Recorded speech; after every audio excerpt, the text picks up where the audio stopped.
ဂျွန်လာတလစာအတွက်တောက်ကြသားသမီးတွေရဲ့အခြေအနေလေးတွေကိုပြောပြပေးမှာဖြစ်ပါတယ်ဒီတလအတွင်းမှာစိတ်ရှုပ်ထွေးစရာတွေရှိနေတာကြောင့်ဘာပဲလုပ်လို့အခြေအနေကိုစောင့်ကြည့်ပြီးမှလုံတဲ့နဲ့တောက်ကြသားသမီးတွေပါအစောတလင်ဆုံးဖြတ်ချက်ချတာမျိုးမလုပ်မိပါစေနဲ့ဖြစ်နိုင်မယ်ဆိုရင်ဒီတလအတွင်းမှာလုံးဝခီးထွက်ခြင်းကိုရှောင်ကျဉ်ထားပါဘာကြောင့်လဲဆိုတော့အန္တရာယ်ရှိလို့ပါเนาะအဲ့တော့ तू က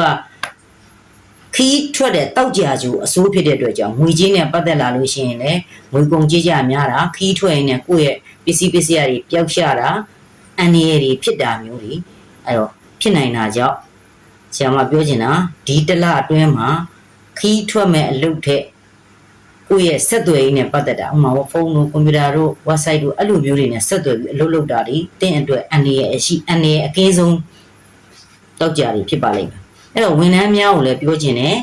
လူပေါ်ကင်မဲ့အချင်းချင်းမနာလိုမုန်းတီးတာတွေဂုံချောစကားတွေပြောတာတွေအထက်လူကြီးအထင်လွဲခံရတာဆွဆွဲခံရတာရှိနိုင်တာကြောင့်အလုတ်တာဝန်ကိုအထူးဂရုစိုက်တဲ့နဲ့တောက်ကြသားသမီးတွေပါအဲ့တော့အကျိုးပေးတဲ့အလုတ်ကင်တွေပေါ့ဖြစ်နိုင်မယ်ဆိုရင်ရှေးစွဲအလုတ်ကိုပဲလုတ်တာမျိုးကောင်းတယ်လို့ social media နဲ့ပတ်သက်တဲ့လုပ်ငန်းတွေတော့ကောင်းတယ်နှုတ်မှုလက်မှုပညာဆိုင်ရာလုပ်ငန်းတွေကောင်းတယ်လို့ဘာသာရပ်တင် ्या ပို့ချတဲ့သင်တန်းတွေဖွင့်တာသင်တန်းတွေတင်တာမျိုးတွေဆက်သွယ်ရေးနဲ့ပတ်သက်တာတွေရွှေတတ္ထုနဲ့ပတ်သက်တဲ့ပစ္စည်းရောင်းတာတွေရှေးဟောင်းပစ္စည်းရောင်းဝယ်တွေအကျိုးပေးတယ်လို့ပေါ့နော်ငွေကြေးနဲ့ပတ်သက်ပြီးရင်းနှီးမြှုပ်နှံတာတွေဒီတလတာအတွင်းမှာအကျိုးပေးအောင်မြင်ပါလိမ့်မယ်အဲ့တော့ဆက်တူလုပ်တာတို့ရှယ်ယာတို့စာချုပ်ချုပ်ဆိုတဲ့ကိစ္စတွေရှိရဆိုတော့ဒီတလတော့အတွင်းမှာရှောင်ထားစေခြင်းပါတယ်အခြေအေးလေးဆက်ပြောမယ်နော်ဒီတလအတွင်းမှာအထင်လွဲစရာတွေချစ်သူချင်းချင်းထင်လွဲစရာတွေနားလည်မှုမြိုက်နာတာတွေဖြစ်တာကြောင့်ဖြစ်နိုင်တာကြောင့်စကားပြောဆင်ရင်မှာ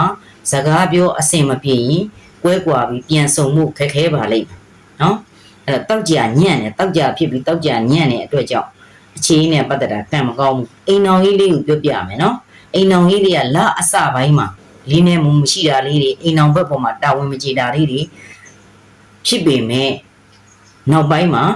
ပြန်လည်ပြီးတော့အဆင့်လလယ်ပိုင်းပေါ့ဂျွန်လလယ်ပိုင်းကစပြီးအိမ်အောင်ဘက်ချင်းချင်းပြည်လဲမယ်နားလည်မှုတွေရမယ်အဆင့်ပြေမယ်ဒါပေမဲ့တခုရှိတာကိုယ့်ရဲ့ဇနီးမယားကျမ်းမာရေးညံ့တာမျိုးရွှေမျိုးသားချင်းတွေကကျမ်းမာရေးညံ့တဲ့သတင်းတွေကြားရတတ်ပါတယ်နော်ပညာရေးလေးဆက်ဟောမယ်ပညာရေးမှာဉာဏ်ပွင့်လန်းနေမယ်ဘာသာရပ်စကားသင်တန်းတွေသင်ကြားတက်ရောက်တာမျိုးတွေကြိုးစားမှုမှာမူတည်ပြီးတော့အခွင့်အလမ်းကောင်းတွေရရှိမယ်တလတာဖြစ်တယ်အဲ့တော့အလုပ်လျှောက်ဖို့အင်တာဗျူးဖြေဖို့ဆိုရင်တော့ရက်ရွှေ့ထားမကြိုးစားနဲ့ဦးဒီတလတော့အတွင်းမှာနော်ကျမ်းမာရေးလေးကိုဆက်ဟောမယ်နော်တောက်ကြသားသမီးတွေဒီတလအတွင်းမှာတနင်္ဂနွေကျူအားနေတာကြောင့်အယူအဆင့်နဲ့ပတ်သက်တဲ့ယောဂါတွေဖြစ်နိုင်တယ်လို့စိတ်ဖိစီးမှုဆိုင်ရာယောဂါတွေပေါ့နော်လုပ်ငန်းမှာအလုတ်တာဝန်တွေပြည်တာမျိုးဖိအားပေးခံရတာမျိုးတွေကြုံတွေ့နိုင်ပါတယ်နောက်ပြီးတော့ယောဂဟောင်းတွေလည်းပေါ်လာတတ်တယ်လို့အစစ်အမြင့်လွဲတာတွေစီးမျက်စိနဲ့အားနေတာတွေတက်နိုင်မယ်ဆိုရင်အစားတောက်ဆောင်ရှောင်ကျင်တဲ့နဲ့အထူးရှောင်တော့เนาะအစားတောက်ဆင်ကျင်မှာပေါ့เนาะအစိတ်တက်နိုင်တဲ့ဒီတလတာအတွင်းမှာတောက်ကြသားသမီးတွေရဲ့ကျမ်းမာရေးလေးပါတောက်ကြသားသမီးတွေကအကျိုးပေးတဲ့နေသားသမီးတွေကတော့ဘုရုကြာတာပရိစနေသားသမီးတွေအကျိုးပေးပြီးတော့အကျိုးပေးတဲ့အယောင်လေးကအစိမ့်နှုရောင်လေးတွေဖက်ဖူးရောင်လေးတွေเนาะအကျိုးပေးတဲ့အယောင်လေးက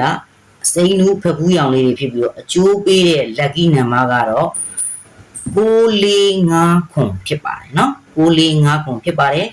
အဲ့တော့ကန်ဇာတာတွေပွင့်လန်းဖို့ဆိုရင်တောက်ကြသားသမီးတွေကရွှေပန်းမြတ်စွာဘုရားရှင်ကိုရွှေပန်းသက်စိတောက်တော်ကြီး6ခွဲလှူဒန်းပေးပါဒီတလတာလုံးမှာတက်နိုင်မယ်ဆိုရင်ဒါရဏပရိတ်ကိုတစ်နေ့ကို3ချိန်ရွတ်ဖတ်ပေးပါเนาะဒီတလတာအတွင်းမှာ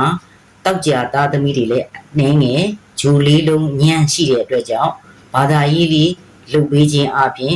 ကံထောက်ပံ့ကောင်းတွေရရှိပြီးတလတာမှာအခက်အခဲတွေကျော်လွှားနိုင်ပါစေ။